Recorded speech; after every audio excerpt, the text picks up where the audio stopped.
Hey, everybody, welcome to the Jim Master Show Live Entertainment Lifestyle Talk Show Series. How's everybody doing today? It's good to see your smiley faces once again. And this is believe it or not, this is our second show of the day for those of you who follow us live, because we do our Entertainment Lifestyle Talk Show Series live. This is show number 2. So we call that Double Lovity here on JMS Live. 2 back-to-back episodes.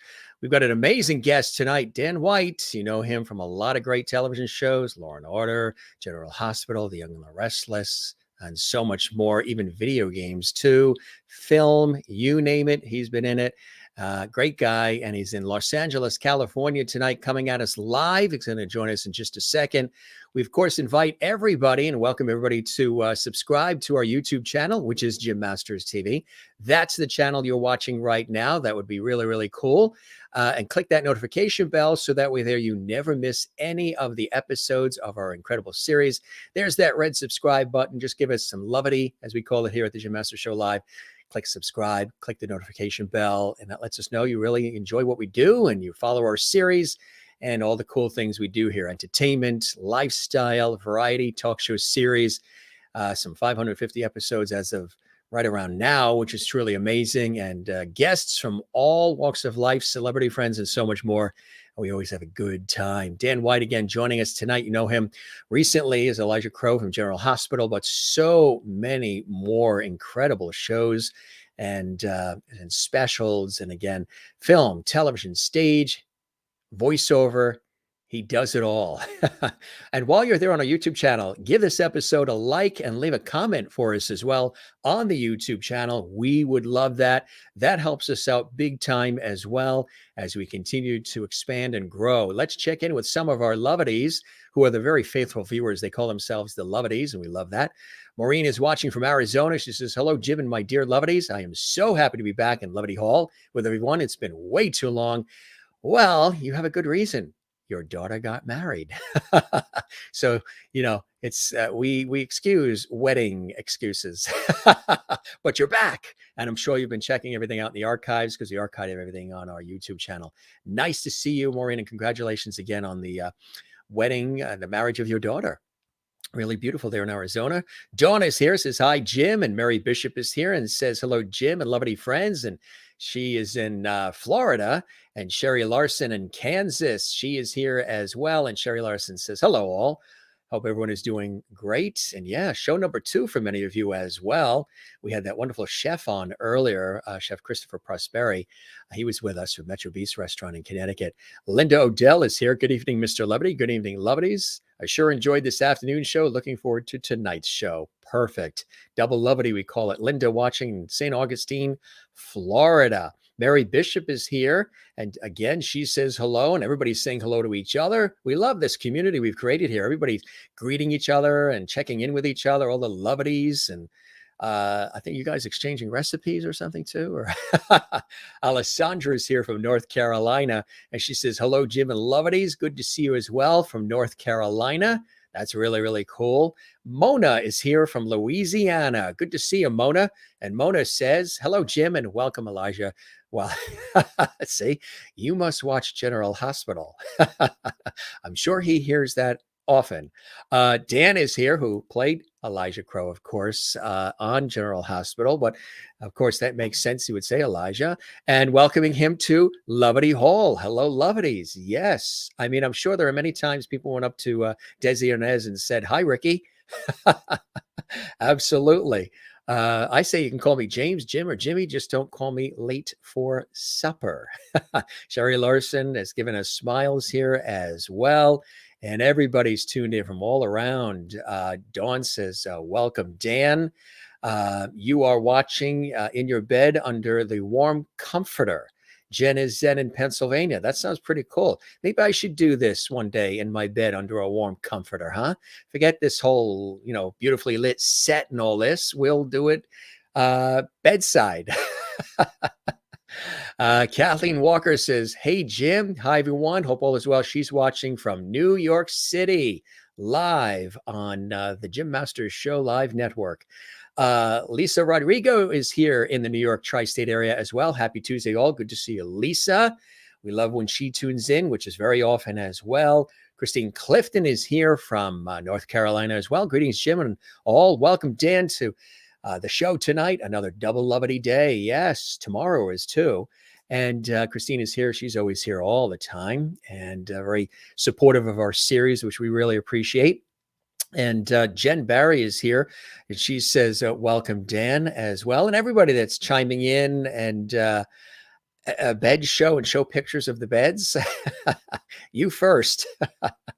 Good stuff, gang, and keep all the comments coming as you guys are. I just want to again tell you that Dan is a prolific actor. You've seen him in so many shows and specials.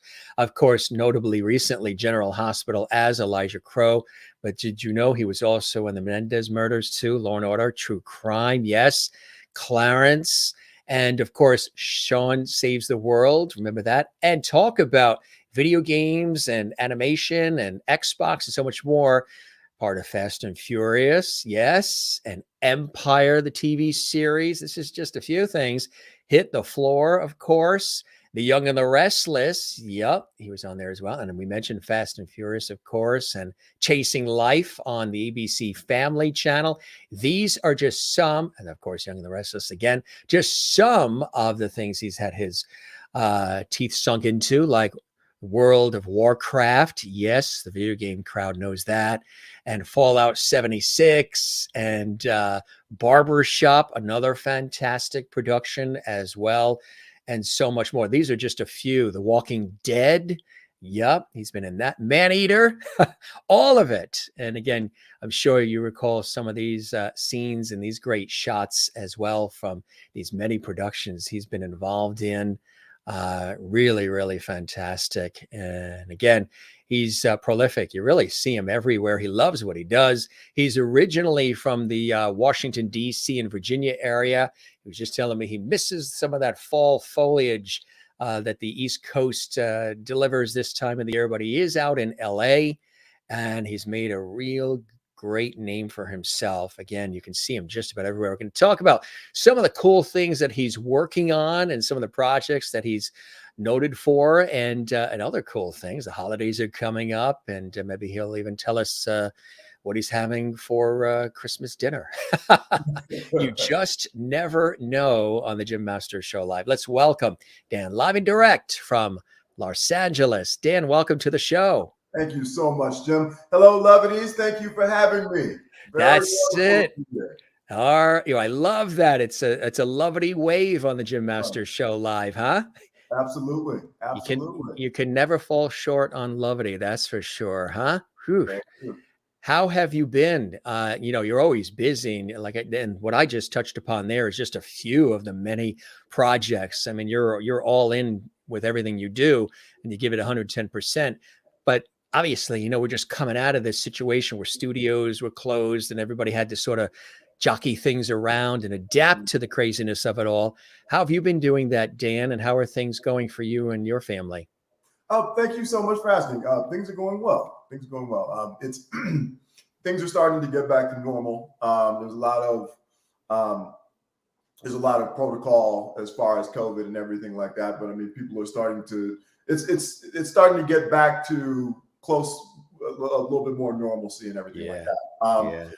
It's just there's more testing and everything like that, but once you get back in, it's back to normal on set. You know what I mean? Yes, right. Yeah, I just worked on a new show for NBC, American Auto. Cool. Comedy that's coming out, and wow, played an FBI agent, so that was fun. Yeah, that's cool. You said it's comedy? Yes, it's comedy. Wow. Do you like comedy? Do you have a preference of comedy over drama? Is there one that you prefer, or you just like dabbling in both? Drama is probably where I'm more comfortable. Comedy is more of a challenge, and I like to go for the challenges. You know what I mean? Right. I've performed as a stand-up comedian for over 7 years as well. Yeah. And that was to strengthen my chops in comedy and everything like that. You mentioned Sean Saves the World. Yes. Watching that cat in action. I mean, he's a comedic genius. I mean, he really is. I mean, I was a big fan of his back from the Will and Grace. days, and certainly from when Cat in the Hat and everything like that. But Oh yeah. I got to arrest Sean Hayes and Guy Pearce a week with these two guys. It was amazing. It's incredible. Yeah. But so yeah, and the comedy is a blast. I think I do better. I think I'm funnier when I'm being more serious. You know, Yes, right. Deadpan comedy seems to be more my style. Does that make sense? Yes, absolutely. Yes. Yeah. Yes. Now, almost like where you're not really trying to be slapstick comedic. It just rolls out by some of the facial expressions or the way that you respond and say, something, which is witty and quick and sort of observant of what's going on around you, right? Indeed. Yeah, I like that. I like that. That Sean Saves the World was a prime example of that. And it was funny. I had a probably year string. I was a cop. I arrested Guy Pearce. Then I came in. I did Kirstie Alley's show on. Yes. And I'm in there I have a scene with Kirstie Alley, Michael Richards, and Rhea Perlman. Yeah. I mean, just legends. That's quite a group there, huh? Yeah. I mean, so when I guess the jury's still out. I really had some enriching experiences through the comedic lens. If that makes sense. Oh yeah, absolutely. So growing up in the DC, Virginia area, tell us about those early beginnings, inspirations, some of the people that might have inspired you, and did comedy come first for you back in the East Coast? Tell us about some of those early beginnings. My first show as a lead was in Little Shop of Horrors. Yeah. And I played a plant. A darn good one.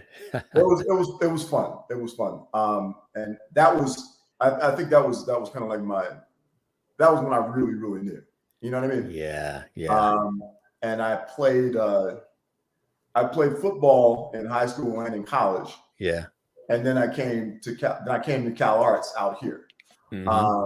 But what was really cool was, of course, the productions in high school, but there was the whole forensics culture up and down the East Coast where you do acting competitions. Right.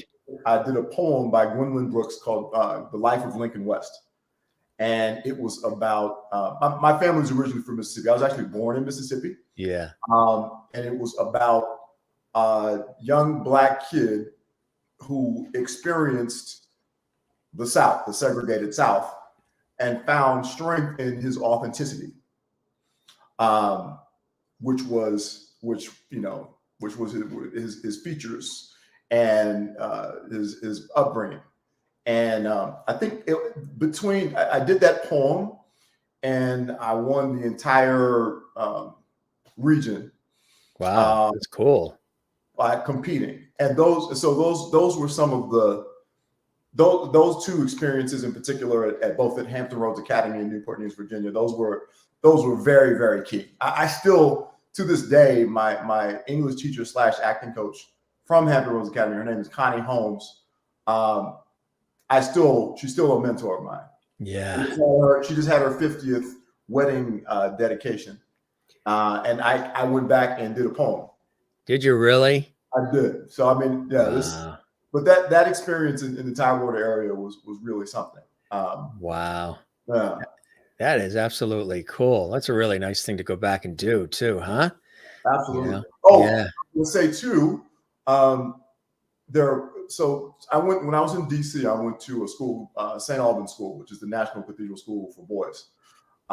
And we had both Jeffrey Wright and Clancy Brown are St. Albans guys. Wow.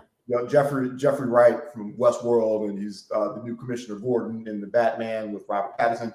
And then, of course, Clancy Brown was, I think he's probably best known for being the I can't remember the character's name off the top, but from Shawshank Redemption. Oh yeah, sure.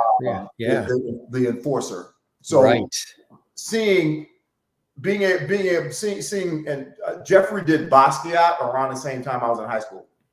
So That's right. that was also very inspirational. And of course, watching Clancy in Shawshank Redemption and everything like that. So those things were really something. And then what was really cool, I saw Top Dog Underdog when it was in its probably second Broadway run, because it was originally Don Cheadle and Jeffrey Wright.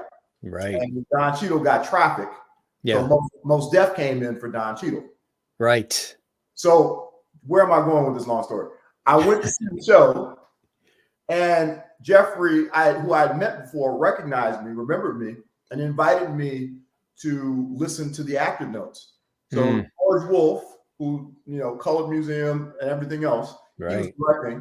So I got to listen to Mos Def and Jeffrey Wright get acting notes. Wow. And so these were, I mean, like when I think of things that really made me know I wanted to do it and feel like I could. You're right. I was watching these greats in action. Yeah. The masters of their craft, huh? Absolutely. Well, then what would you consider for you? None of this comes easy without blood, sweat, and tears and fine tuning all the time. What would be one of those earliest, biggest breaks for you that sort of got you really noticed and people paying attention to Dan White, and other things started rolling your way as a result? Was there a couple of pivotal moments for you early on? Absolutely. And they both happened within a year.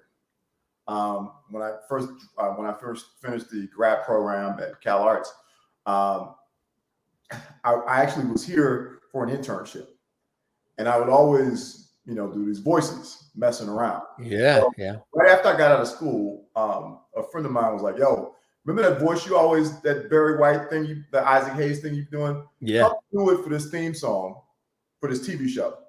And if it gets picked up, you can be the announcer and you'll sing a theme song for the show." Cool. And the show ended up being #1 on MTV for like 5 years. It was a show called Pimp My Ride. Oh yeah, sure. Yeah. They would take the cars and they would, paint them and put all the TVs and whatnot in them. Right. So that was my first voiceover job. Was a gig that went 5 years on MTV. Which, Yeah. Right. And it's a good beginning. That is a good break. And then a year later, I got Barbershop. Yeah.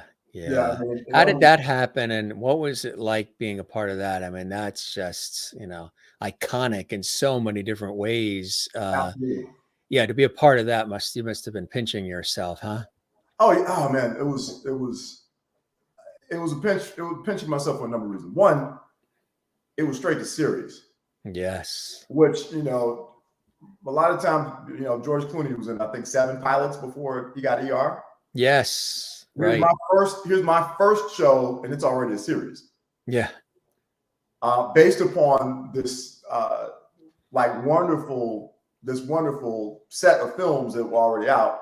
And I'm a big Ice Cube fan since NWA and everything else. So to get for that to be my first project, and then John Ridley was the executive producer, and John Ridley is he won the Oscar for 12 Years a Slave. That's right. So to work with those people at first, it was just wonderful. And then the actors that I got a chance to work with in the series, like Omar Gooding, who has, he's been on TV for 30 years. Absolutely. And so, and then when we're doing the read-through, Cuba came to the read-through and sat in. So that was awesome. And then so many of the people that were on the show continue to work today, like Tony Trucks is a regular on SEAL team. That's right. Yeah. Benga Kenabe just did the most successful show on Broadway, To Kill a Mockingbird. Yes. And a bunch of films. Wes Chatham is doing a series in Canada. Folks are just, and then Barry Shabaka Henley, who I had been seeing in movies for years, and Life and Collateral and Devil in a Blue Dress, and it was just wonderful to be a part of that ensemble on my first time. And so those were the two things that happened that really got me a foothold in the business. You know, Like, some pretty good ones right out the gate, huh? Yeah. It was great. It was great. It was a lot that came immediately. Yeah. And then, because the character I played in Barbershop, I basically took that character from somebody I knew in DC down to the accent. I mean, I like, oh, I know this dude. Yeah. So they talk about, you know, when actors are beginning, you can luck out, which means, you know, you have, that's Aunt Margaret. I know how to do that. Right. And then you know, and then so you just fall into it, and things come naturally that you don't know exactly how you got there. You just got there. You just got there. The years after that, I started to do voiceover, but I didn't book a lot of TV or film for a minute. So I went back and really had to learn the craft. And then I started working again, you know. Yeah. So I mean, it's been, and it's, you know, I've booked a lot of things, but this Arkham General Hospital was just a wonderful opportunity. It was only supposed to be 2 episodes, and it ended up being 19. So that was something. I worked with a wonderful acting coach by the name of Gloria Gifford, who coached me through my audition, and we worked on the episodes, and it just kept going. Every week they were like, "I want to book you 3 more days." Yeah. And, you know, I understand that was the first major African American villain antagonizing Maurice Bernard in the history of the show. That's what I was told. Yeah. So I mean, it was fun. And then, you know, I'm up there, you know, I'm talking all sweet to Cynthia Watro, so I was out there living my Billy D. Williams dreams, you know. It was fun, man.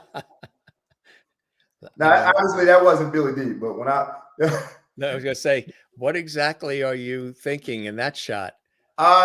She busted me. And the proverbial stuff is about to hit the fan for me. Like right. The police know what happened. Yeah. So they gonna come for me after this. Yeah. That's a look. That's a look. Yeah, it is. And then that's a great shot there. That's Barbershop. Yeah. Yeah, that was Barbershop, where I played a barber who didn't cut hair. Right. Right. He's a convict who may or may not have killed somebody. They tried to figure that out through the whole series, and it never was indicated one way or another at the end. Yeah, that is cool. This shot's cool too. Oh yeah, that was great. That was Creature of Darkness. Yes. That we did.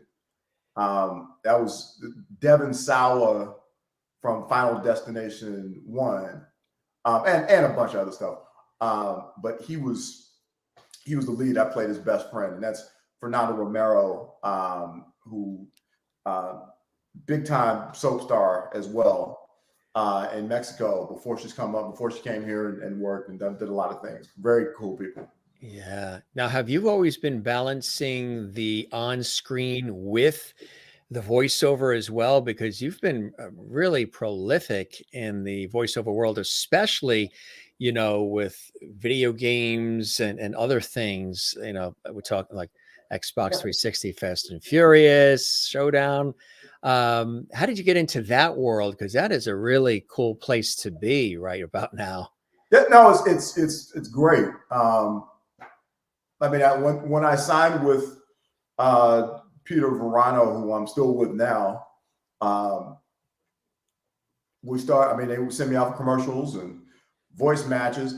Fast Furious, that one is actually I'm being ludicrous. I don't mean I'm being ridiculous. I mean I'm being right. I'm voice matching the character that Ludacris played. Ludacris played, right? I who have I been in this sphere? In this, I have been. I voice match. Yeah.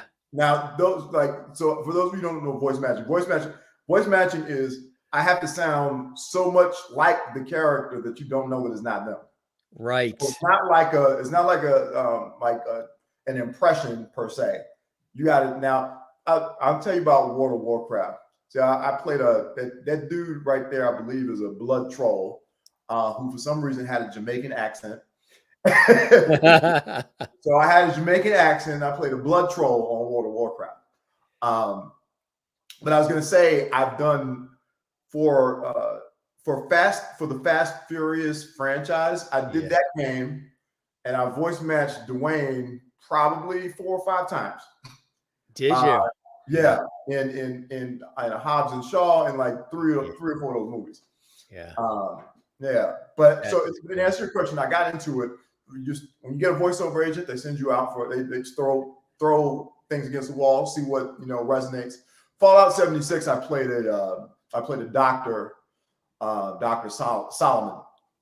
So the playable character interacts with the doctor to get various upgrades and health situations and all that.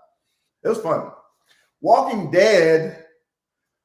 I mean, these are all top name, that world, they know all these. Yeah. It was intense. Yeah, it had to be. Like it was, I mean, that to step into that space, this was the Telltale games where they put like multiple like episodes out.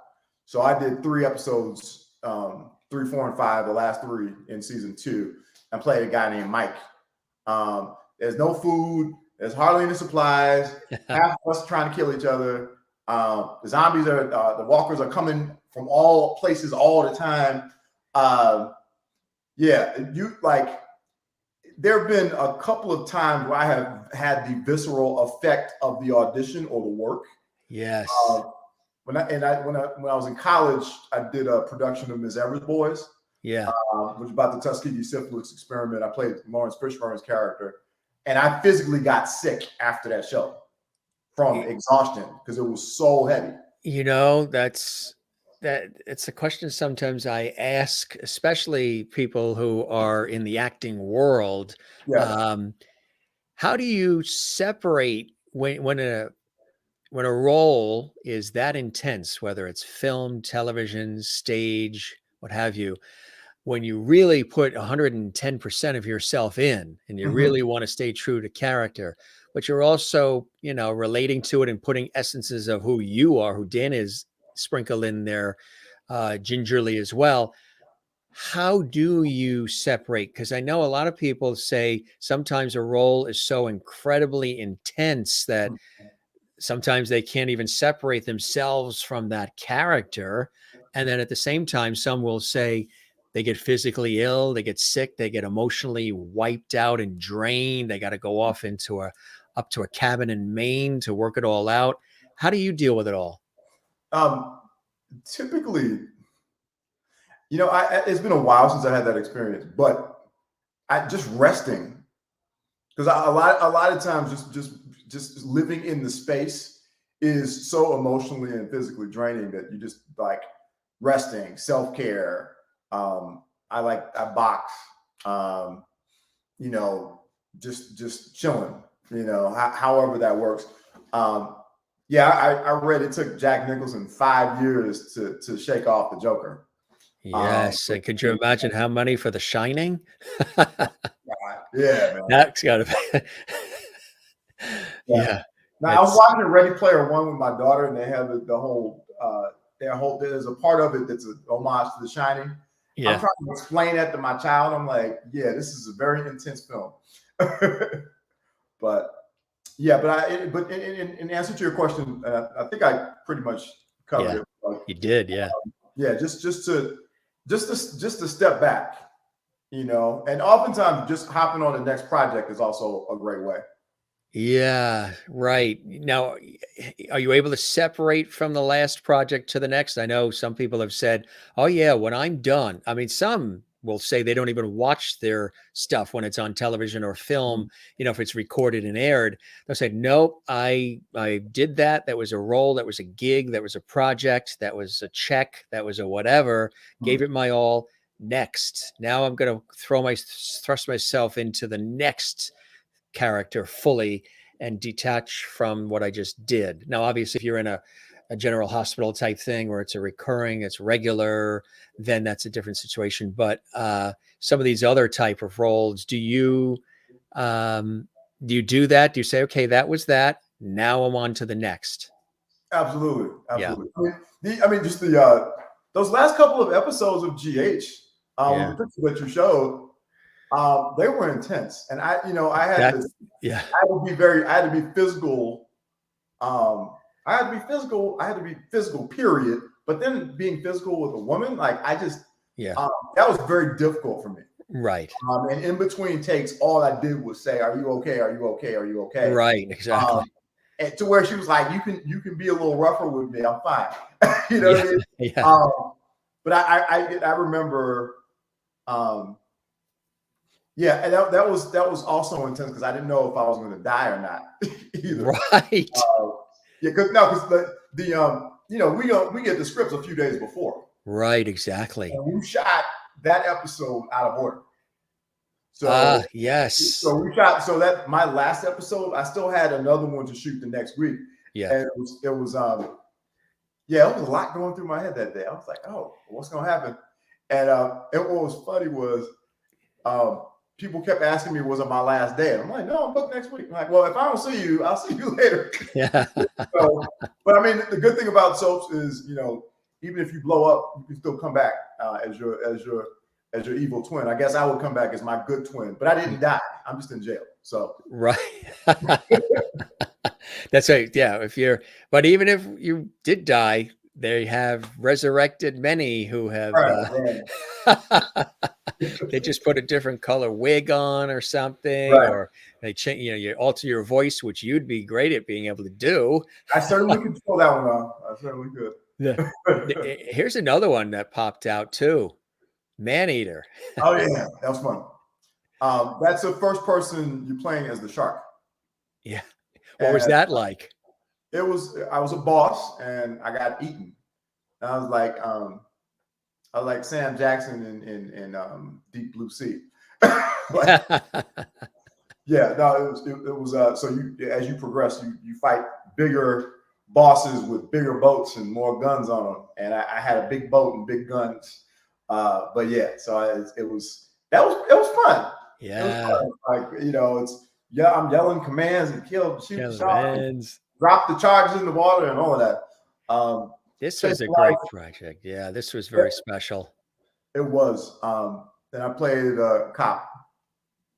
That was during my cop run. Like there was probably 5 weeks where it was like Sean Saves the World, Kirsty, Facing Life, and something else. And it was the same office too. Yeah. The same casting office. Yeah. I booked the cop role every single time. which is a great thing. For anybody that missed this one, tell us what this one was about. So this was about a lady who was dying of cancer. Yeah. She's trying to live, life to the fullest. Yeah. With the time that she has, which that's something it was a wonderful thing because the strength of that, the positivity. Yeah. It's a way we should all strive to live. Right. No matter how much time we have left. Right. It's a reminder that we should have gratitude, and continue to try to take advantage of what we can and relationships and spend our time and do everything we can. Right, exactly, and savor every moment. And I keep saying I'm hoping that we rise from the ashes of all of this craziness of the last 2 years, more unified, less divisive, kinder, more empathetic, more collaborative, because the earth spins a lot easier and smoother on its axis when we're all together, because everybody deserves a place at the table. Everybody has a voice. Everybody should be heard. And everybody has unique and special and creative and cool ideas about how to do things and enjoy things and taste things and experience things. And that's the way it should be. And well said, sir. Well said. And hopefully we are headed in that direction. Go ahead. Empire. Okay. Empire. There's another Dan White, and that's not me. Is there really? Yes.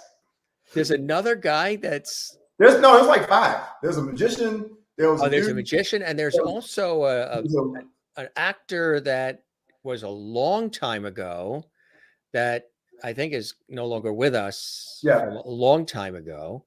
So does that happen? You get that a lot with the Empire? Not a lot, just that one. Just that, but no. So the Dan White from the Westerns that you're referring to. Yes, that was the other guy. Yeah, our IMDb's were put together for like 10 years. Did they really? Yeah. So did you have to try to work to? Because I think he's. It takes a while sometimes. I don't think he's. Yeah, I think he is not with us, maybe, or something like that. No, he passed like right when I was born. He did, yeah. 1980. Yeah, 1980.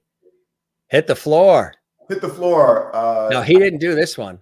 No, he did not. That was fun. I had so in undergrad I majored in mass communications, so I have a journalism degree, and I got a chance to, and I actually did the news in Mississippi in Jackson. Did you like it? I did. It's great. Yeah. Was that a pursuit? Something you were thinking about doing? It was. Yeah. And then one day I went to a job fair and I had a typo on my resume, and I did not care. And if you know me in typos, they drive me up the wall. Me too. Yes. I called my mom that night, and I was like, you know what? I think I want to go for acting fully. Yeah. This was my last year. That's my last year of undergrad, and I decided, because I was going to go to a journalism program, and I decided, you know what, I'm going to go for it. Go to apply for the drama program. Right. So that was. But back to Hit the Floor, I got a chance to play reporter. How cool was that? So when I did do the news, we did like storm is not the right word.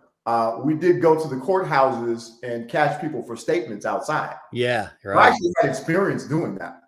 So that was a really fun kind of bugging Kimberly Elise and seeing if she was responsible for somebody's death in the way. So that was fun. Absolutely. This one I know was a very important project to be a part of. Murder, true crime, the Menendez murders. Tell us about that. So this was I played OJ. Yes, you did. Yeah. What was that like, taking on that character? That was intense, I'm sure. Yeah. But the stuff that I was doing, there's like, okay, so there's the OJ that we knew from sports. Right. There's OJ we knew from Naked Gun. Right. And then there's OJ we knew post the trial and everything else. This was before that. So I did not have to go as deep into that pathology. Right. Like these scenes were from the Van Nuys courthouse. Right. Where the Menendez brothers were on the same on the same jail row that OJ was.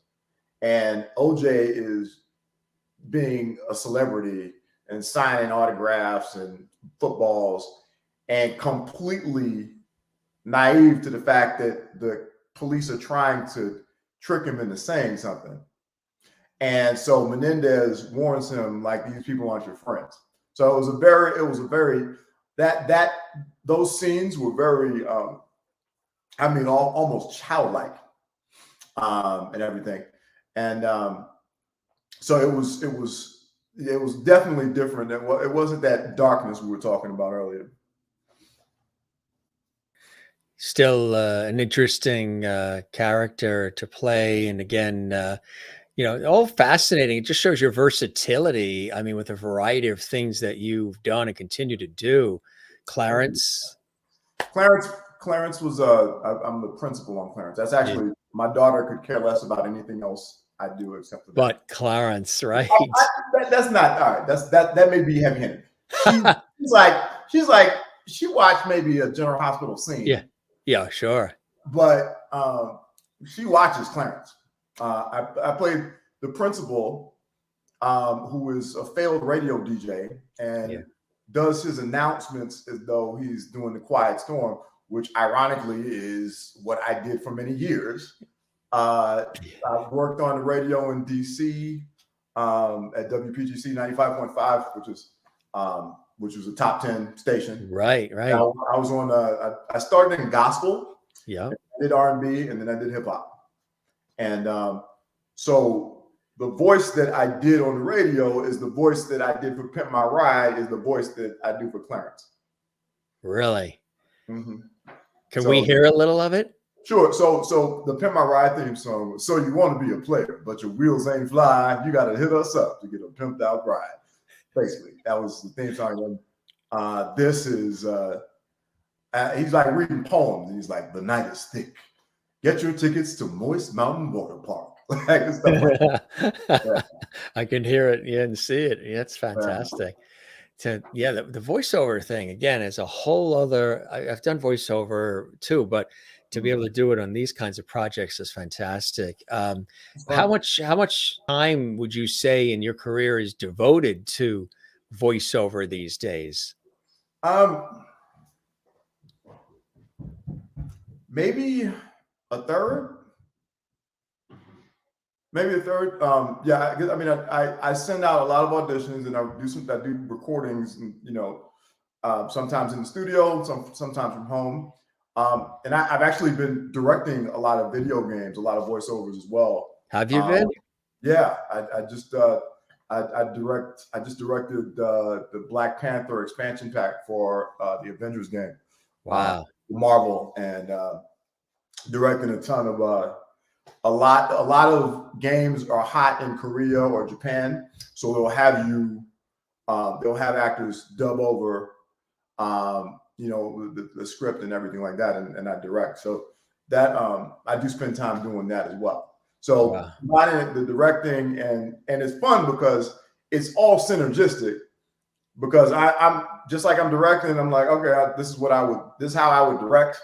Okay, project 5 more feet, 10 more feet. Okay, you just got shot. You just got something just blew up in your eyes. Like these are the things that I tell myself. So it's like it's really fun to try to feel like an actor's director as well. But there's between those jobs and auditions, and I can't say which one, but I'm doing a huge game for DC, and I'm playing a pretty significant member of a team, and that's all I can say. Wow, that's exciting, huh? So now, are you able to do voice work from your house? So you set up? Do you have a home studio set up there? I do. Yeah. So I have a sound treated room and microphone and so forth. So during the pandemic, the studios here would send out their rigs. Right. They would have everything. So I was like, yo, what's on your, what do you have? And I just bought everything. So that's cool. So that was fun.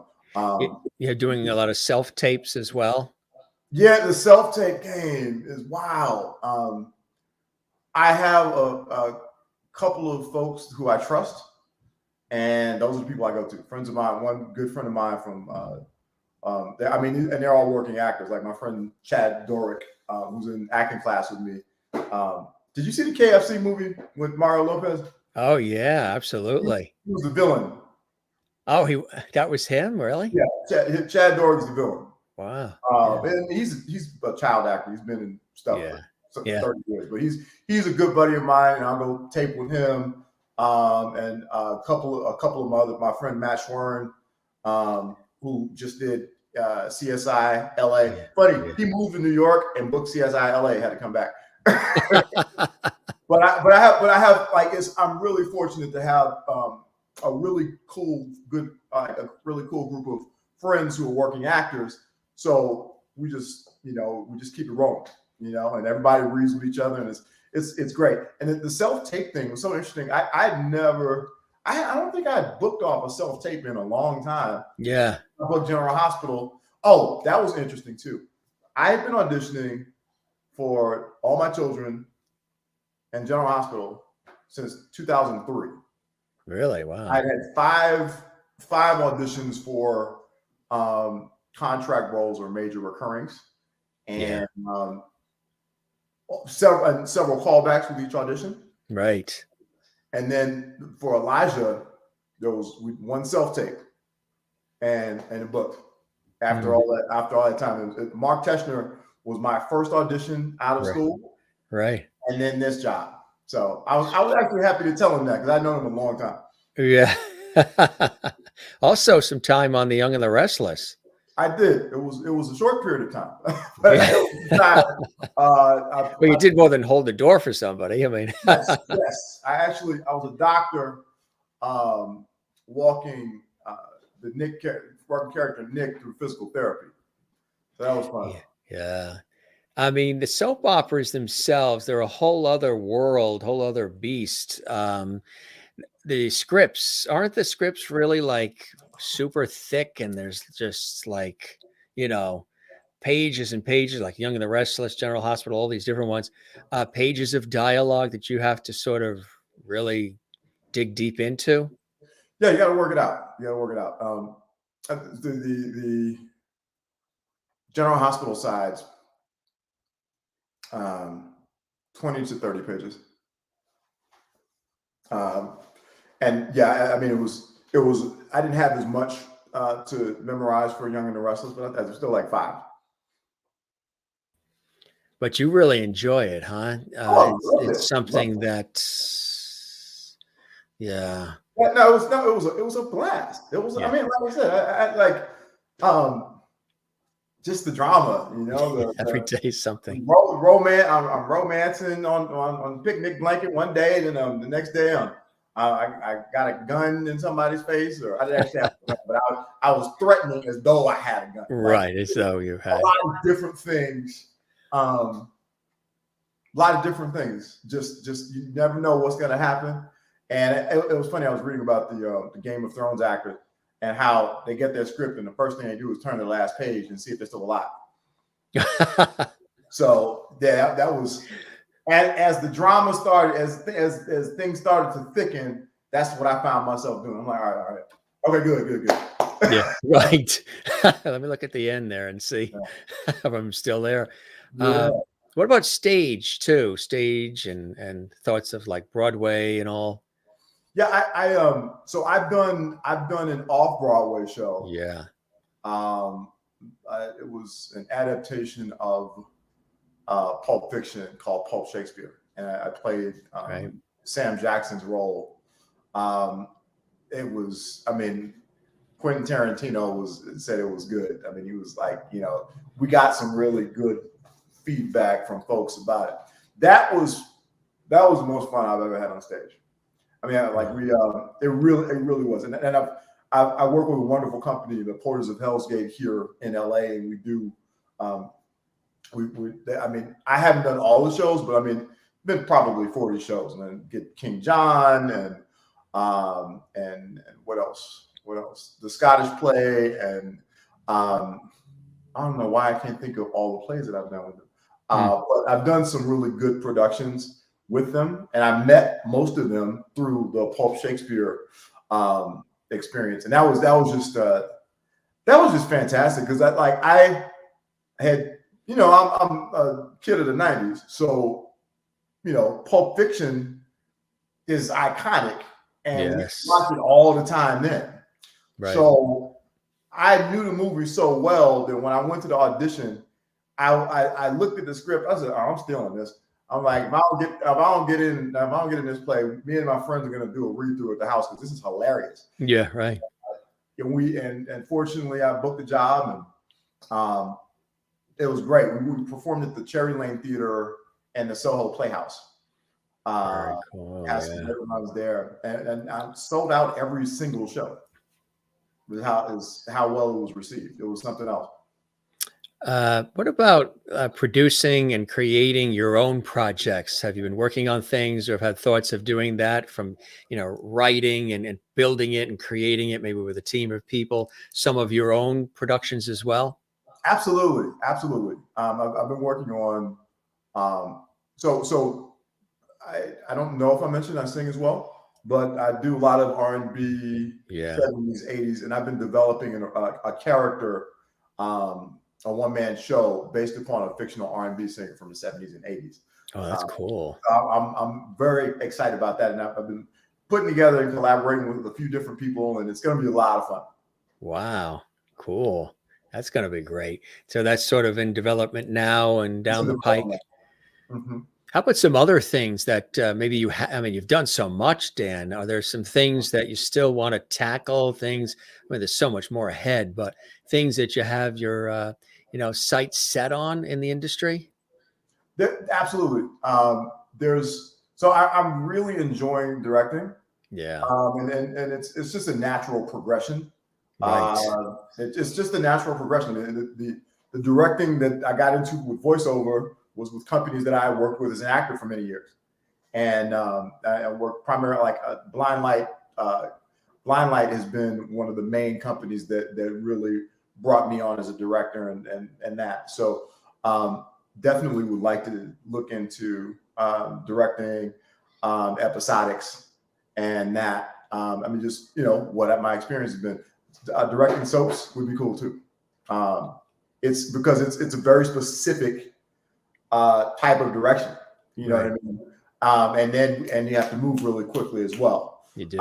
As you know. So those with that, and then my grandfather was instrumental in the civil rights movement.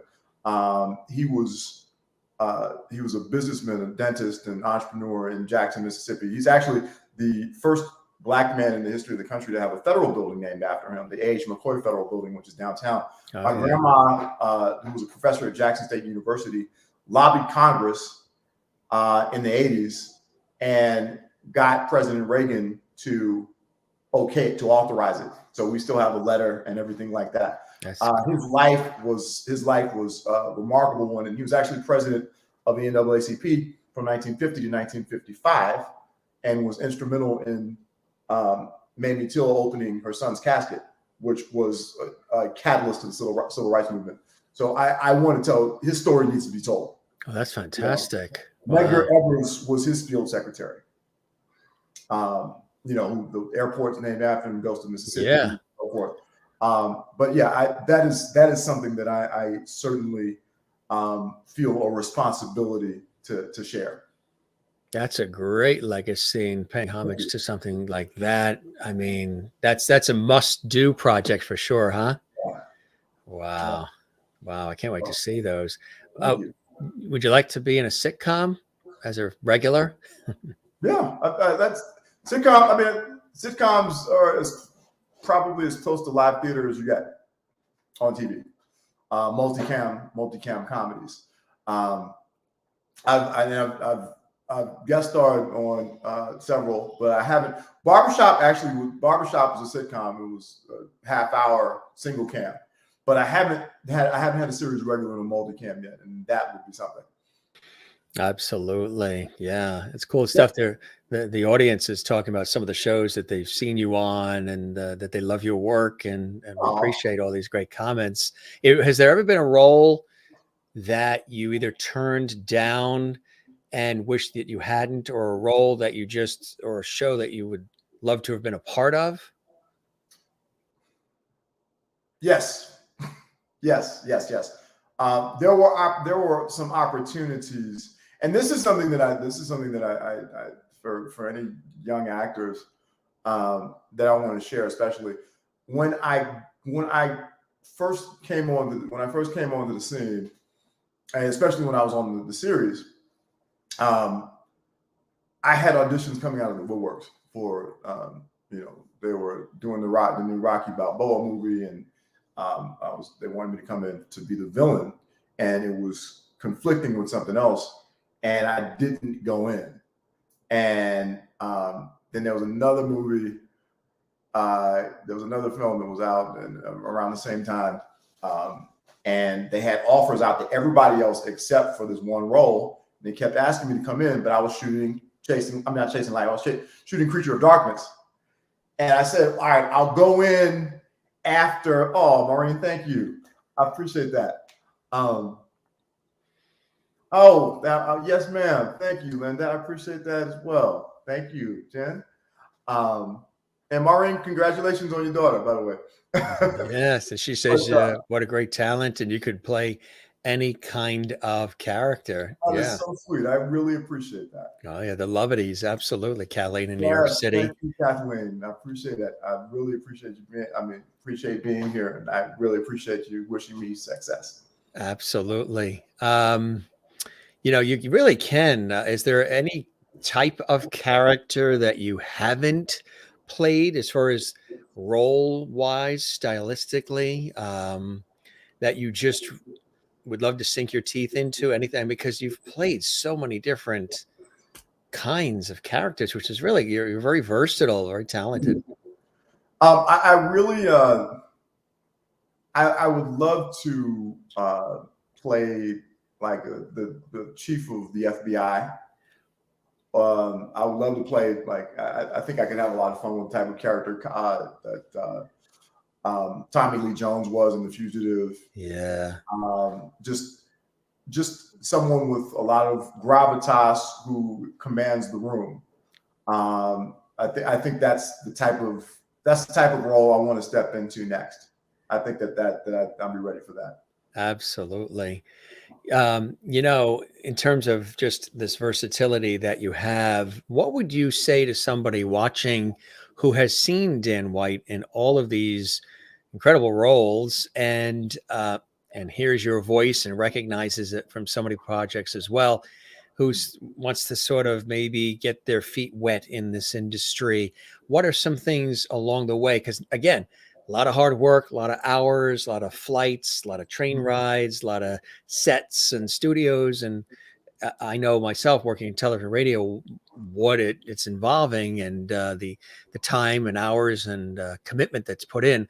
What would you say to somebody who's watching, who's thinking about going into this line of work, and some of the things that you've learned?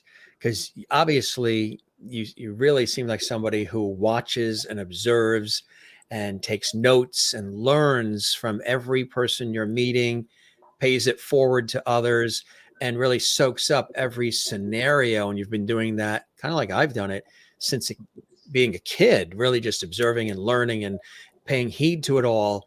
And that has helped you create this wonderful career as a result of doing that. Somebody watching right now is saying, gee, I'd like to maybe partake in this. What are some things you learned along the way, Dan? Study the craft, theater, training voice, but both from a space of speech and diction, as well as breathing and resonance and movement as well. Those were the key elements of our drama training at Cal Arts. We speech, voice, movement, and of course acting with several electives like Tai Chi, which I didn't get why we're doing Tai Chi until much later, and that was a large part of it was for us to maintain stillness so we didn't dissipate our power on stage when we perform. That is what I would suggest, is to really hone the instrument. We really have an instrument in ourselves, which through our voice and our heart and our spirit. Right. That is, and they say work on the character, work on oneself. Like we find that we bring our own life experiences, and we can only and what makes us book the job is being our own unique you. Yeah. And so really getting in touch with oneself, and really working on the craft and going for it. And to anyone who's thinking about it, I welcome you, and I really wish you the best. Have you thought of, I mean, you're so busy now, but have you thought at some point in, because you've been taught by some of the best, in teaching yourself, teaching others? That's funny you mentioned that. Yes. I've taught at Jackson State, Cal Arts, Compton College, Valley College.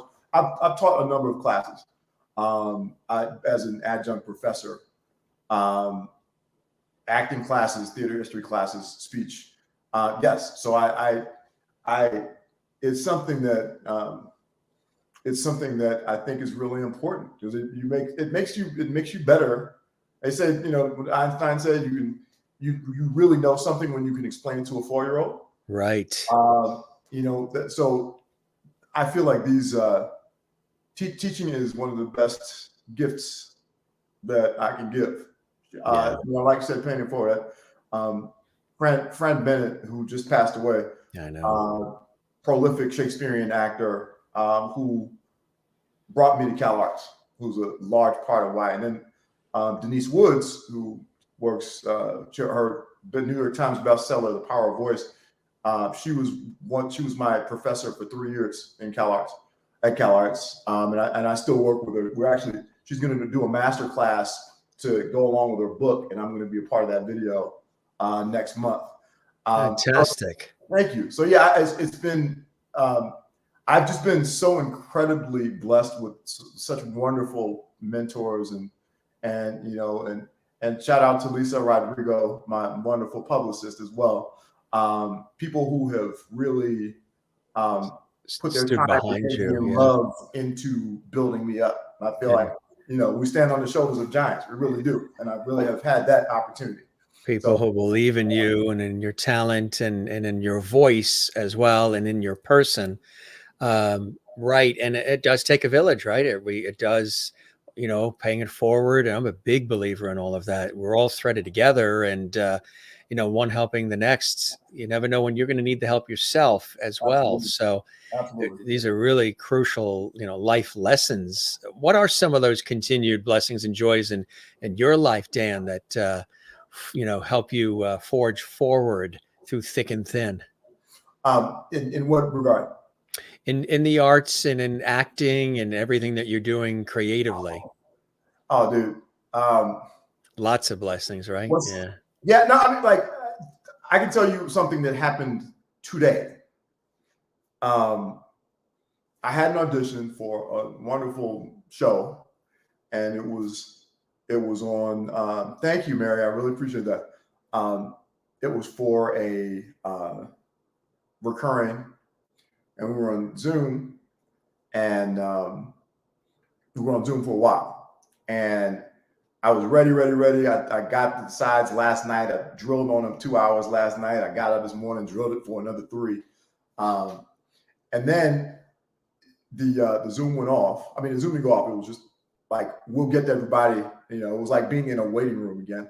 It was. Yeah. And it hit. And so for a while, they were saying this person on deck, and then it just went off for a minute. And then all of a sudden, bing, boom, and I was up.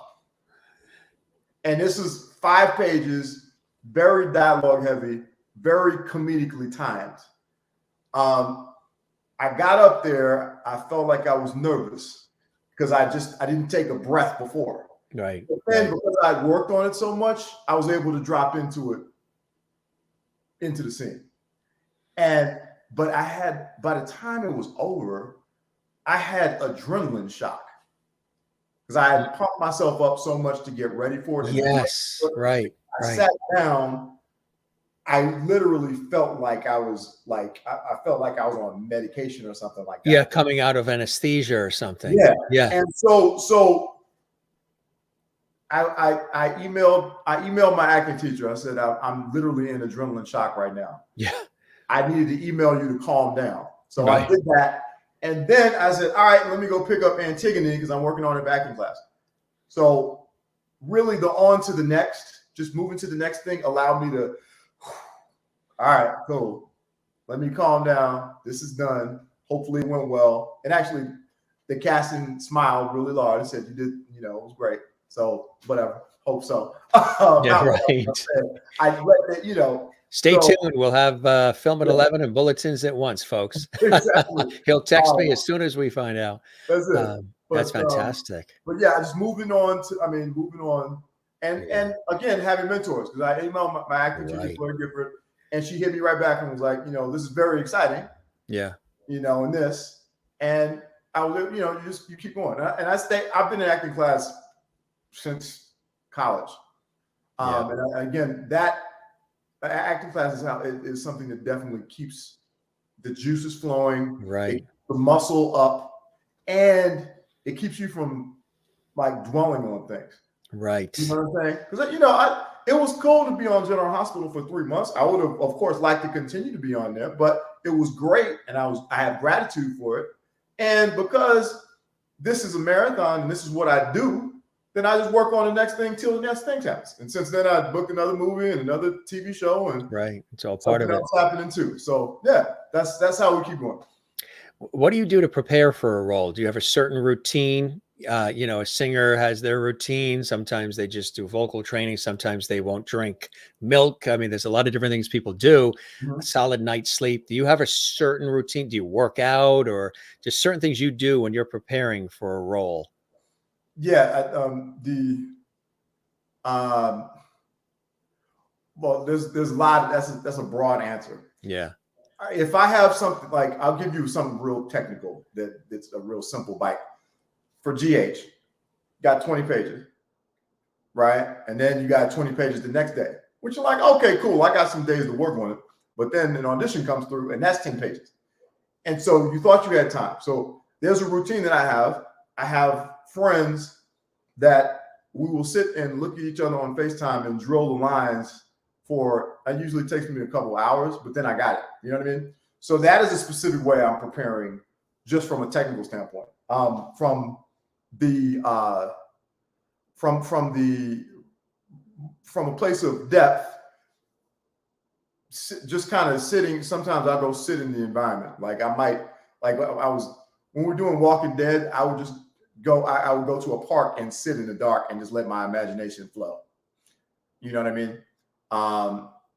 If it's a character, if it's a character, if it's a character that is a killer or whatever, that, you know, as the acting teachers, my acting teacher always said, they'll find a reason or find something that would plug you into this person's mindset. Right. You know, like under what circumstance would you be in a situation where you have to harm somebody? For me, that's protecting my family, of course. But so there's those things. From a vocal standpoint, we have like the power of voice. By the power of voice, it's right. But there's a lot of things. Just the vocal warm-ups, the speech warm-ups. We had a whole process. I would warm up an hour before any stage production. Breathing, the working out, running and boxing help. Especially, like, I was doing this promo the other day, and it was long. It was like 90 seconds, and it was like, you know, 25 words a piece. Multi-syllabic words at that. You know, those are things that really help. I could go on, but I'll be talking you to death forever. Well, sometimes you got to learn the jargon too. Like, I mean, you did a piece on Chicago Med too, right? So this is for the med shows, absolutely, and pronunciation and all of that good stuff. For SEAL Team too, we just did. I just did an audition for SEAL Team. It's a full page. This is the wrong side, but this is not a full page. This is the last page of the script from Earl. But it was like a full page of technical jargon. I worked on The Good Wife some years ago. Very similar things. Oh yeah. Working on that. You know, paging. I need a phlebotomist stat. You know. So yeah. just saying phlebotomist a couple of times is Exactly. it's an accomplishment unto itself, right? Exactly. You know, everybody has their mentors. Everybody has people that they look up to as well.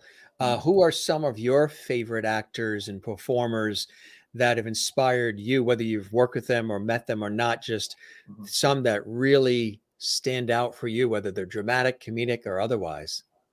Oh man, a lot. Let's see. Um, do you want more mainstream or more independent? You could mix it all up. Yeah. Okay. Obviously Daniel Day-Lewis um, is somebody that is. When he was preparing for Lincoln, he used to walk around. He walked around Central Park in 1800s garb, just having conversations with himself in character. Um, that type of dedication, of course, with my left foot not moving at all. Jamie Foxx, when he did Ray, he had the prosthetics glued to his eyes so that he had to actually learn how to move and how to operate, being completely blind. Yeah. That type of commitment to a character, that type of commitment to just an endeavor of any sort is something that really inspired me. Yeah. I mean, there's this people. Every actor pulls something from somebody, and I loved.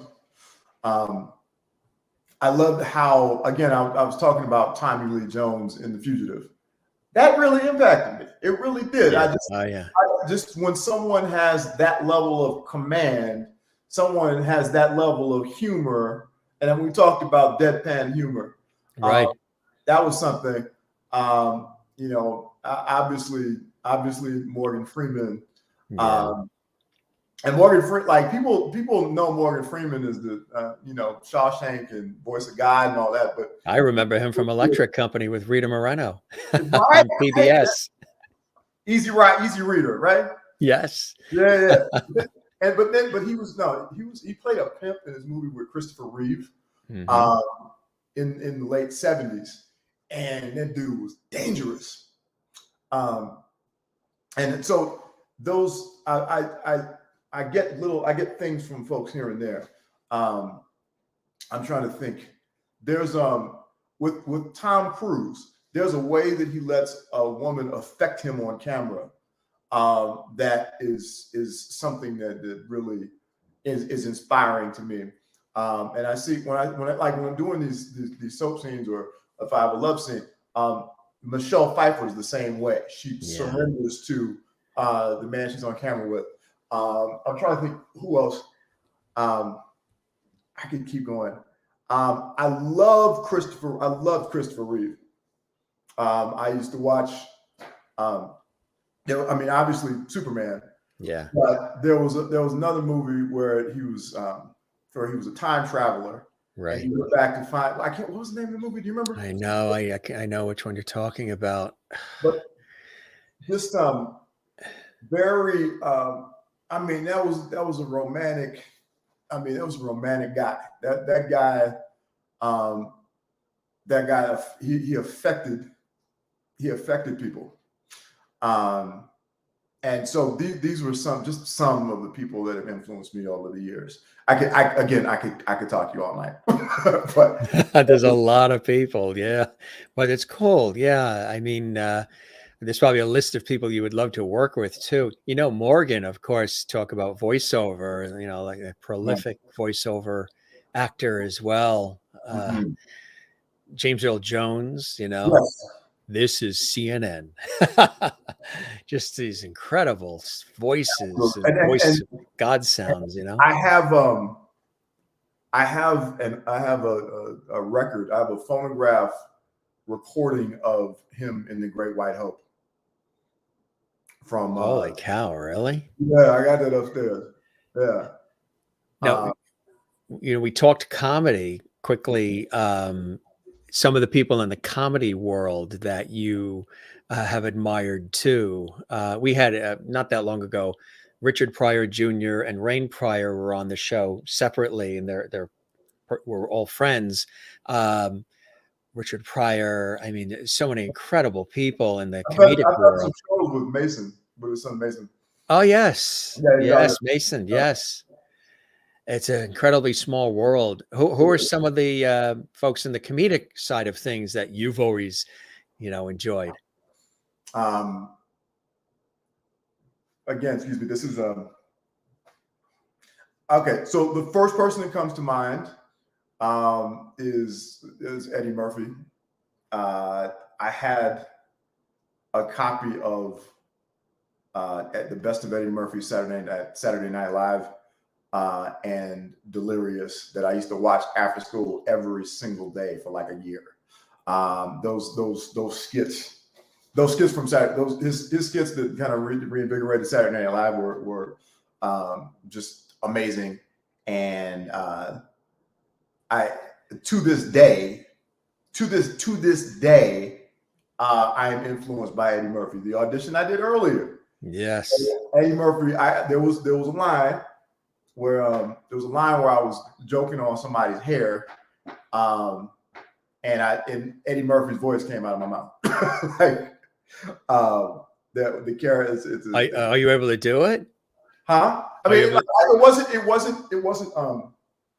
it wasn't an impression. Yeah.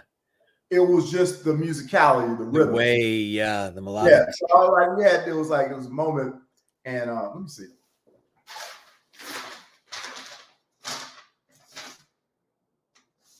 Hold on, sorry. Yeah, okay, so the line. So basically this dude's having a moment with his ex-wife, and he's like, I've been wanting to tell you this for a long time, and I've been waiting to tell you this for years. But she's his lawyer. He was like, but don't get soft on me. I need you to fight. You fight like you used to fight with them edges on your head this morning. Like that was basically the line. Yeah. But it was you need to fight like you fought with them edges on your head, because Black people joke on edges a lot. Right. If a man does not have the shape up or the baby hair, a woman doesn't have baby hair, people almost, it's a joke sometimes. So welcome to that cultural moment. That's it, right? But Eddie Murphy, I'm trying to think. I like watching Lucille Ball. Watching Robin Williams, of course. Like all of those, so many of those 80s shows, Laverne and Shirley, Sherman Hemsley, Jefferson. And then, but the funny thing about that is, like, and again, Eddie Murphy, Nutty Professor, where he played the grandmother, but right.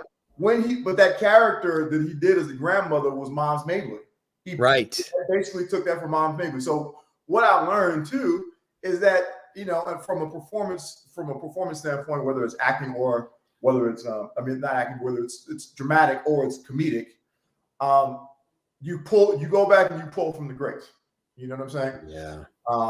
But I'm trying to think who else comedically really resonate. It's funny, Cedric the Entertainer's comedy style. Very much evident in my comedy. Yeah. Because I'll do impressions, or I'll sing a song, or I'll be singing a commercial jingle or what have you. You know what I'm saying? Yeah, right, exactly. Yeah. How about George Wallace? I like George Wallace. Yeah. Yeah. Chris Rock. Chris Rock. I watched, of course, Saturday Night Live. I watched him on Saturday Night Live. And like in New Jack City, where he really did his thing. Actually, a lot of people don't know that Martin Lawrence was supposed to play Chris Rock's character Pookie in New Jack City, but someone else who was a huge influence of his, Robin Harris, who you can see Bernie Mac, a lot of his comedy was reflective of Robin Harris's influence. Right. But Robin Harris passed away. Yeah. Martin Lawrence had to pull out of the film, and Chris Rock got it. But I love Chris. I mean, I love Chris Rock's stand up. I love his. I love his acerbic wit. I love his insights. And yeah, I mean, when someone can make me think of the word tambourine and bust out laughing, I mean, that is a talent. You know who's funny too is Sebastian Maniscalco. Oh yeah. Talking about all the craziness of life and everything. Absolutely. Kind of like a George Carlin in a way. Yeah, and George Carlin. I was a big George Carlin fan as well. Yeah. And that was, and what I really loved about George Carlin, his wordplay. I mean, yes, it really made you think about the language and why people say some of the stuff that they say. Like, you know, I remember he had the whole bit about the airplanes, and he was talking about, you know, the airplanes almost hit each other, and it was a near miss. He was like, no, hit each other, like, you know. Yeah. So, and all the stuff that we save. What is stuff? Why do we have to save all this stuff? We've got storage bins for stuff. I mean, what's with the stuff? Right. Funny. A couple of people are asking, what are you doing for Thanksgiving? Are you inviting Dan over for dinner, gang? I said, what is that? I think that Kathleen in New York said somewhere in time. Was that the somewhere in time? Thank you. Yes. You go home with the washer and dryer, Kathleen Walker. That's right. Yeah, Thanksgiving holidays coming up. Do you get a chance to see the family? And do you have a lot of family still back east? Yes. So tomorrow is my birthday. Did you know that? Oh, really? No, we didn't get that. Happy birthday. Congratulations. Thank you. We wish you nothing but continued success and all the blessings still coming your way. And we have a good wish here from somebody who knows that so well and who lived to 100, Mr. George Burns. Oh, wow. Wow. George is in the house, and he lived to 100, and he hopes that's the minimum for you, at least 100. My manager, Lloyd Weintraub, actually produced a film with George Burns back in the 80s. Really? Is it the God movie or? 18, I think it was 18 again. Oh, yeah. He's cool. I usually pull him out towards the latter part, and it puts a smile on everybody's faces. But happy birthday. Congratulations. Are you doing anything special, or are you just going to kick back and relax? I'm directing tomorrow, but then we're going to Disneyland on Thursday for the day. Thank you, Sherry. Yeah, it's kind of like you just won the Super Bowl. I'm going to Disneyland. Yeah. So Sherry Larson, happy birthday. She's in Kansas. And Jen Barry, happy forever birthday. And Jen had asked, if you were not an actor, what would you like to do? Would that be the journalism and the broadcast world? If not, I really enjoyed it. Yeah. I really did. Newsroom was very stressful for me. Yes. I mean, it's like it's hectic because it is. Yeah, you have to be all in. And on and exacting and everything. You can't have anything go wrong. I mean, if you want to, when you see it, and I tell people, when you see it at home, the reverse, everything looks great. The lighting, the set, the camera moves and everything. But if you are in the control room with the directors and producers, duck, because tapes and things are going to go flying, including a few words. Right. Move that camera, wrong camera, get it off that shot. No, oh my God, well, he's not talking. Tell him start talking. The camera's on him. It's incredible. Exactly. No, one of my good friends from college and my fraternity brother, DeMarco Morgan, is out here on CBS morning anchor. Oh yeah, and I'm so proud of him. Yeah. You know what I'm saying? But I would that journalism would be a possibility, but also so I train personal trainers, and I've studied anatomy and kinesiology at the graduate level for some years. Thank you, Kathleen. And I really enjoyed sports medicine. So that might be something that probably would be the other thing that I would do. What about sports broadcasting? Or sports medicine, actually. Yeah. Would you do sports broadcasting too? You know, like ESPN or Sideline or that could be fun. That could be fun. Yeah, that I get, like, the amount of knowledge those cats have statistically. Oh, they go back into, they can tell you Yeah, what happened in 1937 and, that's what color the seats were. And yeah, exactly. And that again, I really admire that. And it's just like you have to. And I think that's a key thing why you really want to find your passion, because whatever to find and have success in whatever field of human endeavor requires so much work. yeah. So, yeah. So you'll be seeing family for the holidays, which is really cool and really going back east, going back east. Mm-hmm. Are your teams West Coast teams, or are they still East Coast teams? Well, I grew up on the Washington football team. Yeah, right.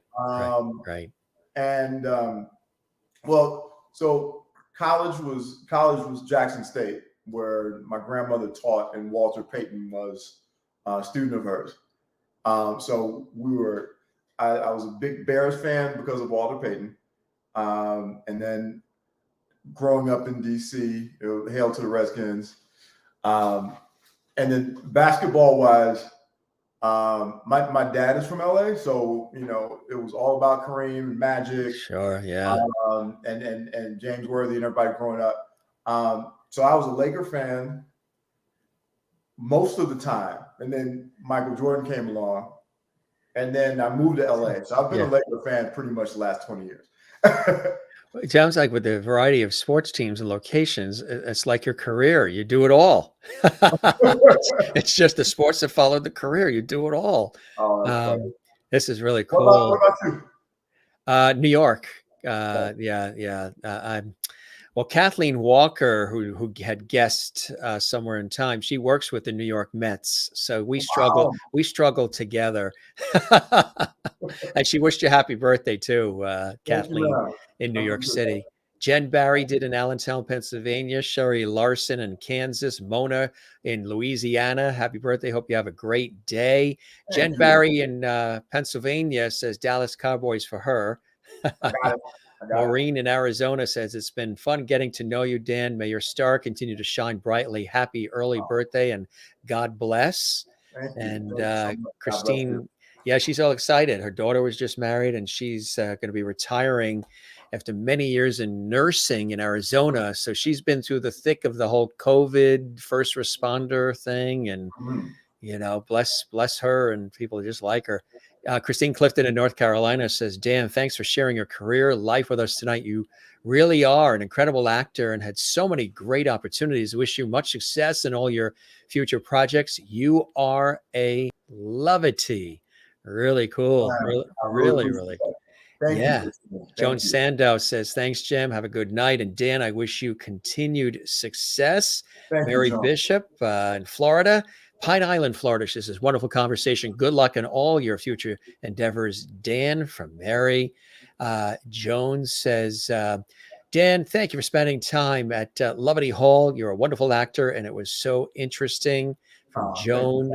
And Mona says, really enjoyed your story. So very talented. Please come back and visit. Thank you for your time tonight. We got a fantastic crowd here. I tell you, our lovely viewers, thank you for sharing your career with us tonight, Dan. Best wishes for all you do in the future. Happy Thanksgiving to you and your family.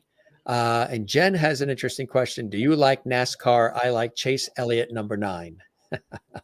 I'm not really growing up on NASCAR, but I dig it. Chase is good. That's right.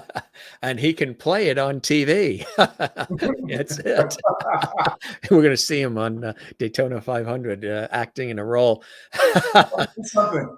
You're enjoying it. You're living it to its fullest. You know all the blessings and joys. You have your priorities lined up. The opportunities come because they know that you're all in, and you give your all, and you care about the project, and you're also very connected with people, and you appreciate those who support and follow. And that's truly what it's all about, as you know, Dan. And this was really terrific. I hope the show met whatever expectations you had, and you enjoyed the time with me as much as I have with you. I loved it, Jim. Thank you so much for having me. And Lovities, thank you all as well. This was fantastic. Thank you. I appreciate that. I appreciate that. We try to make it warm and fun and conversational, sort of old school Dick Cavett style with a modern twist. And Nice. wherever it goes, it goes. You didn't have to study a script. There's no questions. We just roll with it and have a Yeah. good time. And Right. good luck with everything that you just auditioned for. We'll cross those toes for you and fingers. And best of the holidays. Let's stay in touch. You're welcome back anytime. We'll keep the porch light on for you, Dan. Okay. Thank you so much, Jim. All right. Good Bye. luck. You take care. Cheers. Okay. Cheers to you, brother. Bye-bye now. Dan White, actor extraordinaire, film, television, stage, and so much more. You've seen him probably in so many roles, as we talked about earlier. Really a pleasure to have him with us tonight. And again, if you missed any of this episode, the entire episode is right here on our YouTube channel, Jim Masters TV. We really appreciate his time. And again, got a chance to learn a little bit about, what makes him tick, the things he's passionate about, and the projects that he has upcoming. We're able to tease a little of that as well. And, as we were speaking just before, he was already auditioning for upcoming projects. So we wish him a lot of luck. Of course, all of these different projects we've been talking about, really, really cool stuff, and a variety of things. This is just a short list, gang. If you missed any of this, we talked about the various situations with each of these, but really, really fantastic stuff. And again, he's really good at what he does, and conversationalist as well, which we absolutely love. Jen Barry says, thank you so much, Dan. Love you. Perfect. Good stuff. You guys are the best, really. I love all the interactivity. And if you are watching us but not commenting, perfectly fine, because you can comment on our YouTube channel and give us a like. Want to let you know that tomorrow we've got 2 shows. We've got comedian Noel Kassler with us. He's incredible. We're going to do a special show with Noel, 5 p.m. Eastern. And that's 2 p.m. Pacific. He'll be here live. He's going to make us laugh. And then tomorrow, 2 shows again. Tomorrow we have prolific entertainment writer, Jim Colucci's here. And he's going to be talking about All in the Family, the show that really changed the face of television. This is a book that was written by Norman Lear, and it's as told by Jim Colucci, entertainment writer, TV guide, The Advocate, you name it. He also he's done a lot of writing about and commentary on the Golden Girls and a lot of other epic shows, a lot of people have grown up with. But All in the Family, when we're talking about All in the Family and some of the other spinoffs, of course, the Jeffersons, Maude, Good Times, all the rest, All in the Family, really starting it all. Gene Stapleton, Carol O'Connor, Sally Struthers, Rob Reiner, Betty Garrett, just all the people that came through. And the famous kiss between Carol O'Connor and Sammy Davis Jr., which was epic. If you never saw that episode, you got to see that one. But groundbreaking show, Norman Lear. We're going to talk about Norman, and who's 99. God bless him. And also Jimmy Kimmel did the foreword for the book. So tomorrow night, he's going to be with us. Also, another actor from soap operas and so much more. And he's actually appearing in NCIS this month. We're talking actor Nathan Butler is joining us here on the show as well. That's December 1st. So look out for that. Hey, if you didn't see the episode with David Osmond, nephew of Donnie and Marie and son of Alan, also the Wonderama host, great singer. It was really epic. He talked about his battle with MS and his father as well, Alan Osmond, battling MS, and also his music, his career, his passions. Check that episode out. It's on our YouTube channel. Daughter of Tim Conway, Kelly Conway, was with us talking about her dad with this great book, My Dad's Funnier Than Your Dad. That was an epic episode. We also had Linda Pearl and Patrick Duffy were on the Jim Masters Show Live Entertainment Lifestyle Talk Show series just last week. Iconic TV and film actress, singer, Happy Days, Matlock. I mean, you name it. She's soap operas. She's been in it all. And Patrick Duffy, the two of them are a couple now. And Patrick Duffy stops by the show as well. What can you say about the love goddess, comedy legend Judy Tenuta? She was with us, and we actually celebrated her birthday on the show. That was cool. Check that out on our YouTube channel. The Pointer Sisters were here too, Anita and Ruth. And my God, if you didn't see that episode, the laughter that we had was Incredible. Melissa Manchester was here on the show, and on and on and on. This is just a short list. Guests from Broadway, Hollywood, television, film, music, comedy, sports, food, inspiration, all here on the show. Just remember this. If you ever have a problem, just give Dan a call. He'll straighten it out for you. All he has to do is give the person that look, and they're gone. I think if I have an issue, I will give Dan a call too. Hey, Kathleen, thank you very much. That's the super chat, super stickers. That's cool. That's something you can do during the live show. Your comment rises to the top, and she's supporting the Jim Master Show Live. We love Kathleen for that. Thank you very much. Another great show. Thanks, Jim. Thank you, Kathleen, as well. Lisa Rodrigo, our wonderful Lisa. Thank you, Jim. This was amazing, as I knew it would be. My pleasure, as always, Lisa. Jen Barry is here. She says, Jim, thank you for Double Lovely today. We did 2 shows today. If you missed the earlier one, it was with award-winning chef Christopher Prosperi, who is the award-winning chef at the Metro Beast restaurant in Simsbury, Connecticut.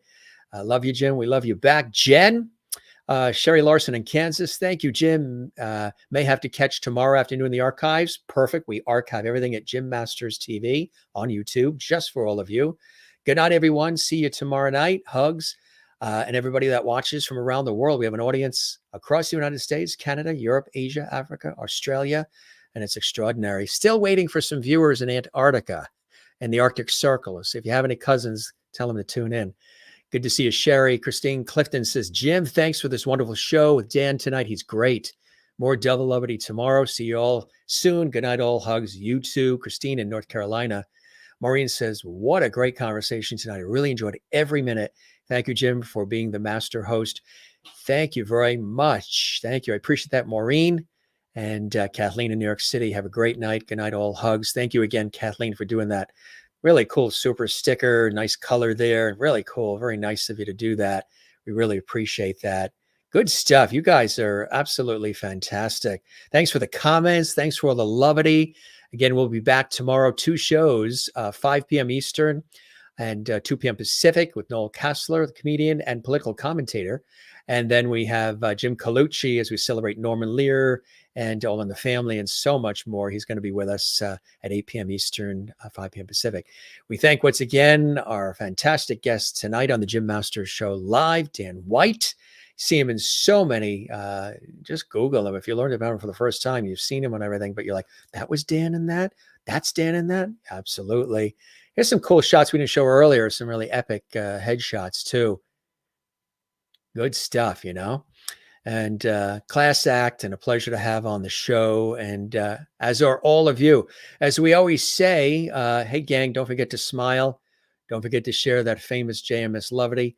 Don't forget to find your Zen place. Mine is always with loving family and friends. And then, of course, the ocean, East Coast, Atlantic Ocean. That's the South Shore of Long Island, New York. And swimming, surfing, boogie boarding, you know, sailing. You got to drag me out of the ocean. I love it. And we're here along the coast by the ocean. My work in television, radio, and stage and film over the years as well. Same thing. A Zen place for me as well. Don't forget to help us grow, share the lovity, tell everybody about the Jim Masters Show Live Entertainment Lifestyle Talk Show series. What we're basically doing is like a television series, talk show, a variety show here online. And it's quite a feat and a lot of work to do this kind of television and transfer it to internet. It's kind of an interesting thing, but you guys seem to like it. Our YouTube channel is Jim Masters TV, a channel dedicated to entertaining, informing, educating, and inspiring. And boy, do we always do that with all of you. So gang, thanks for being with us. You're all the very best. Got the best audience here. Don't forget to subscribe and give this episode a like. Click that notification bell so you never miss anything, and leave a comment on our YouTube channel as well. We're going to duck out of here. We got 2 shows tomorrow. I'm on the air on radio, and then I got a television shoot in the morning. So busy day, but we'll be back 5 p.m. Eastern, 2 Pacific, 8 p.m. Eastern, 5 Pacific. Did I sign up for all of this? I guess I did. All right, gang, we love you all. Take care and be well. And thanks for being with us. Mona has a comment here. She goes, thanks, Jim, for the great show tonight. Hope all of you have a great night. Love that shirt. You have a great color on you. Hugs to all. Yeah, you know, I'm a sweater guy. I love pulling out all these sweaters this time of the year, especially here on the East Coast where the temperatures are dipping a little bit. Yeah, it's cool stuff. Thanks, Mona in Louisiana. And thanks again for those spices you sent from Louisiana, those Cajun spices. We're still using them on all of our foods, our salads, and on the meats and everything. It's so good. Really appreciate that. All right. Thanking you for your time this time. Till next time, we're going to sign off. Best to all of you around the world. We love all of our lovelies here on the Jim Master Show Live. We'll see you again soon, okay? We're back twice tomorrow. And hope you're here. If you're not, catch it all in the archives of Jim Masters TV. Be well. And as we learned from one of our lovely viewers, our faithful Juanita from South Africa, Moy Loop in African. You know what that means. Remember, walk well. So we say walk well. We don't say goodbye. We always say see you later. All right, gang. Take care. We'll see you next time. Cheers.